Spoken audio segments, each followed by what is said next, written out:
Location ನೀ left ಅಂದ್ರೆ ನೀ ರೈಟ್ ತಗೊಂಡೆಲ್ಲ. ಇದು ಲೆಫ್ಟ್, ಇದು ರೈಟ್, ಸರಿನಾ? ಹಾಂ ಅದೇ ಎಲ್ಲಮ್ಮ ಈಗ? ಹಾಂ ಸ್ಟ್ರೈಟ್. ಸ್ಟ್ರೈಟಾ? ಹಾಂ ಪಕ್ಕಾ ಸ್ಟ್ರೈಟ್? ಹಾಂ. ಅಯ್ಯೋ ನಾ ಸ್ಟ್ರೇಟ್ ಹೇಳಿಬಿಟ್ನಲ್ಲ, ರೈಟ್ ತೊಗೊಳೋದಿತ್ತು. ಇವಂಗೆ ಗೊತ್ತಾತಂದ್ರೆ ಮುಗಿಸ ಬಿಡ್ತಾನೆ ನನ್ನ ಕತಿ. ಅಲ್ಲ ಹಾಕತ್ರ ಮುಂದೆ ಹೇಳು, ಮುಂದೆ ಅಂತ ಹೇಳ ಅವ್ರಿಗೆ. ಮುಂದೆ ಹೋಗಂತ ಹೇಳ್ಬೇಕಾ? ಹಾಂ ಅಂಕಲ್ ಮುಂದೆ ಹೋಗ್ರಿ, ಮುಂದೆ. ಈಗ ಕಡೆ, ಈಗ ಕಡೆ ಓ, ಈಗ ಕಡೆ ಅಮ್ಮ. ಫೋನ್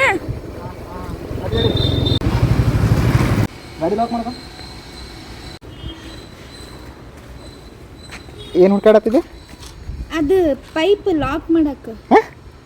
ಅದು ಪೈಪ್ ಸೈಕಲಿಗೆ ಲಾಕ್ ಮಾಡ್ತೇವಲ್ಲ, ಪೈಪ್. ಗಾಡಿ ಬೇ ಇದು. ಹಾಂ ಸ್ಟ್ರೇಟ್. ಅಯ್ಯೋ ಲೆಫ್ಟ್ ತಗೋಬೇಕಿತ್ಲಕ್ಕಿರ್ನ. ಸ್ಲೋ ಮಾಡು, ಸ್ಲೋ ಮಾಡು. ಇದೆ ಇಲ್ಲೇ ತೋರ್ಸತ್ತೈತಿ ಲೊಕೇಶನ್. ಇದೆ ಏನು ಮನ್ಯಾಗ ಯಾರು ಇಲ್ಲ ಅನ್ಸುತ್ತಲ್ಲ, ಖಾಲಿನೇ ಐತಿ ಎಲ್ಲ.